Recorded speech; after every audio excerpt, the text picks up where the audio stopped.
اعوذ باللہ من الشیطان الرجیم بسم اللہ الرحمن الرحیم الحمدللہ رب العالمین والصلاة والسلام علی سید الانبیاء والمرسلین۔ ناظرین کرام، ذرا ایک لمحے کے لیے رک کر سوچئے، اگر اللہ تعالیٰ خود کسی مہینے کو خاص قرار دے دے تو کیا وہ مہینہ عام ہو سکتا ہے؟ اگر کوئی وقت ایسا ہو جس میں گناہ بھی بھاری ہو جائے اور نیکیوں کا وزن بھی بڑھ جائے تو کیا وہ وقت نظر انداز کرنے کے قابل ہے؟ ناظرین، اسلامی سال کا ایک ایسا مہینہ جو خاموشی سے آتا ہے لیکن دلوں کو زور سے جھنجھوڑ دیتا ہے، وہ مہینہ ہے رجب کا۔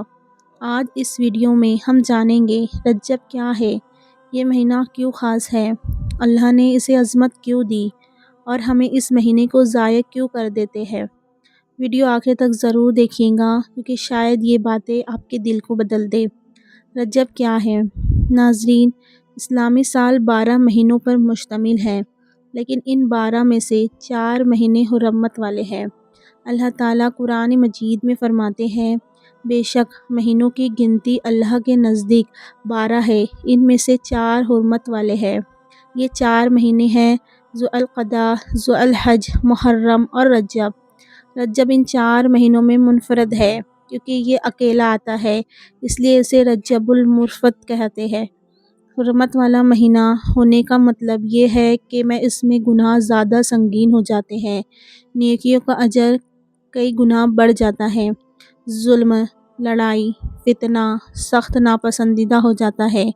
یعنی یہ عام دن نہیں، یہ اللہ کا خاص وقت ہے۔ لفظ رجب کا مطلب؟ ناظرین، لفظ رجب عربی لفظ ترجیب سے نکلا ہے، جس کے معنی ہے عظمت دینا، احترام کرنا، دل میں خوف پیدا ہونا۔ زمانہ جاہلیت میں بھی لوگ رجب کا احترام کرتے تھے، تلواریں رکھ دیتے، خون خرابہ بند کر دیتے۔ جب اسلام آیا تو اللہ تعالیٰ نے فرمایا، یہ مہینہ پہلے بھی محترم تھا اور اب میرے حکم سے محترم ہے۔ یہ ہمیں ایک سبق دیتا ہے، جس چیز کو اللہ عظمت دے اس کی بے ادبی تباہی بن جاتی ہے۔ آج ہم رجب کو عام مہینے کی طرح گزار دیتے ہیں، نہ گناہ چھوڑتے ہیں، نہ عبادت بڑھاتے ہیں، اور پھر شکوہ کرتے ہیں کہ دل سخت کیوں ہے۔ رجب کیوں خاص ہے؟ ناظرین، رجب خاص اس لیے نہیں کہ اس میں کوئی میلہ ہے یا کوئی رسم ہے۔ رجب خاص ہے کیونکہ یہ رمضان کی تیاری کا مہینہ ہے۔ نبی کریم صلی اللہ علیہ وسلم دعا فرمایا کرتے تھے، اللہم بارک لنا فی رجب و شعبان و بلغنا رمضان۔ سوچئے، اگر رجب بے اہمیت ہوتا تو نبی صلی اللہ علیہ وسلم اس کے لیے دعا کیوں کرتے؟ رجب ہمیں کہتا ہے ابھی وقت ہے، ابھی پلٹ آؤ، ابھی دروازے بند نہیں ہوئے۔ یہ مہینہ کہتا ہے رمضان اچانک نہیں آتا، اس کی تیاری پہلے ہوتی ہے۔ جو رجب میں سستی کرے وہ رمضان میں بھی پیچھے رہ جاتا ہے۔ ہم رجب کیوں ضائع کر دیتے ہیں؟ ناظرین، یہ تلخ حقیقت سن لیجئے، ہم رجب اس لیے ضائع کرتے ہیں کیونکہ ہمیں گناہ چھوڑنے کی عادت نہیں، ہمیں عبادت مشکل لگتی ہے، ہمیں لگتا ہے رمضان ابھی دور ہے۔ لیکن سوچ یہ ہے، بہت سے لوگ رجب میں ہوتے ہیں مگر رمضان تک نہیں پہنچ پاتے۔ کیا پتہ یہ ہمارا آخری رجب ہو، کیا پتہ اللہ ہمیں ایک اور موقع دے یا نہ دے۔ اس لیے عقل مند وہ ہے جو رجب میں سنبھل جائے۔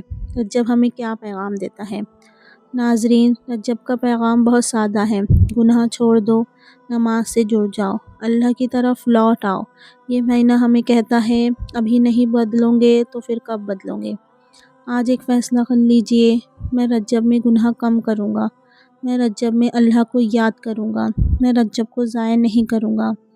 اے اللہ، ہمیں رجب المرجب کی قدر نصیب فرما، ہمارے گناہوں کو معاف فرما، ہمارے دلوں کو نرم کر دے اور ہمیں رمضان تک سلامت پہنچا۔ آمین یا رب العالمین۔ ناظرین، اگر دل پر بات لگی ہو تو ویڈیو کو لائک کریں، چینل کو سبسکرائب کریں اور اگلی ویڈیو کا انتظار کریں۔